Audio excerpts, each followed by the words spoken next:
Hey, what's up guys? Benny here, and welcome to today's video where we're going to be checking out the 7 most overpowered weapons for Modern Warfare 2 that have come across to MW3, because if you didn't already know, all the Modern Warfare 2 weapons have been adjusted so they work and are balanced for the brand new game. And we're going to kick off with probably one of everyone's favorite assault rifles and what every single pro player used in ranked play, the TAC-56. It's just an all-round classic. It's got everything that you want from an assault rifle. It's incredibly mobile, high damage, easy to use, and this is the build that you're going to want to be rocking. You got the 17.5-inch Tundra Pro barrel, which is bullet velocity and hip fire accuracy, but of course, we're really only interested in those damage range stats, so increase that effective damage range and also that bullet velocity.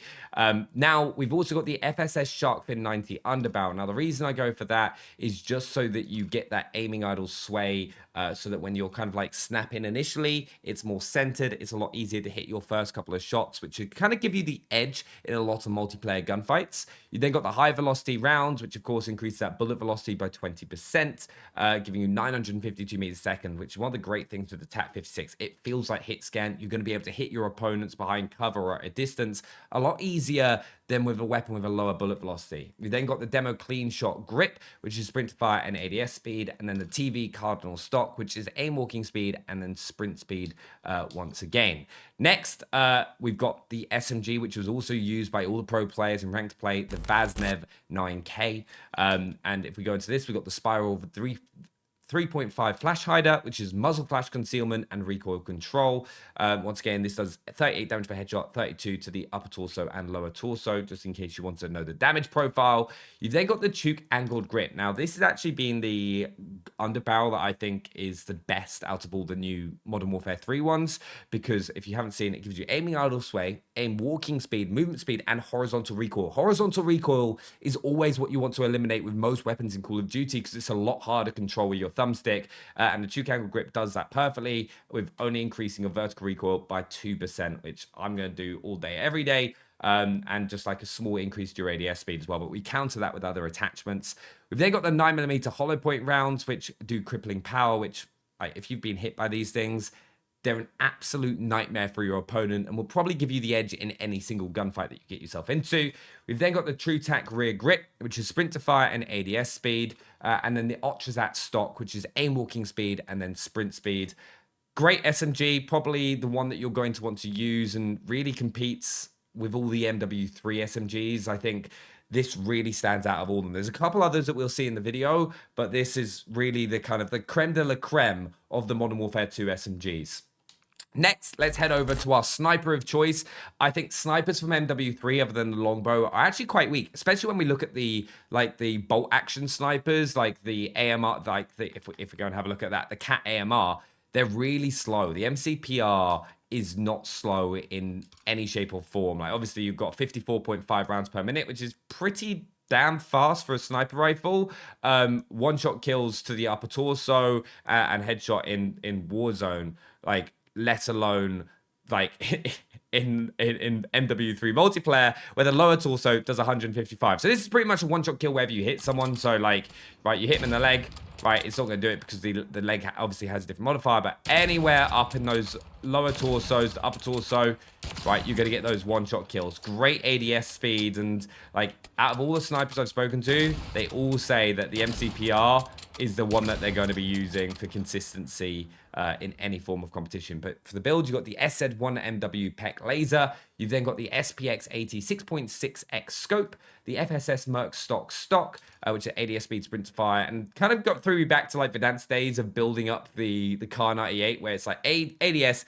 and aiming stability, the core stats. You've then got the Cronin Cheetah grip for sprint to fire and ADS speed, and then the 5-round mag, which is a huge buff to movement, ADS, sprint to fire, reload quickness, and everything. Like look at those benefits just for having 5 rounds. You're not going to need more than 5 rounds in a sniper, unless you have one of the worst shots in existence. So definitely take all of those buffs, and it is definitely not 36,044 milliseconds for the sprint to fire. Like, it, I can guarantee that is a bug. And that's the thing. Sometimes these stats in the stat menus are not all correct. bear that in mind. Sure, they'll get fixed. The Lockman sub is also a very viable from Modern Warfare 2 weapons into MW3. Thank goodness, as I absolutely love this thing. Got the Spiral 3.5 flash hider. You've got the L38 Falcon 226mm barrel for ADS and movement speed. The Chukangled grip for that movement speed once again, aim walking speed and aiming out of sway. Horizontal recoil. Lockman TCG 10 rear grip. And then the FT mobile stock as well to wrap it up. And like you'll see this for yourself, but like you just can never go wrong with an MP5. One of my favorite guns since Call of Duty 4. And talking of one of my favorite guns since Call of Duty 4, the M4 is also very, very good in MW3. Like, absolute laser beam. Like, I was a bit worried that it was going to become like, you know, like with these guns, they were going to do something like they did with Black Ops Cold War guns in the past, with Modern Warfare 2019 guns, when they brought them across, so they weren't very balanced. But the pass-through that they've done with these to tune them for the new game have been really well done.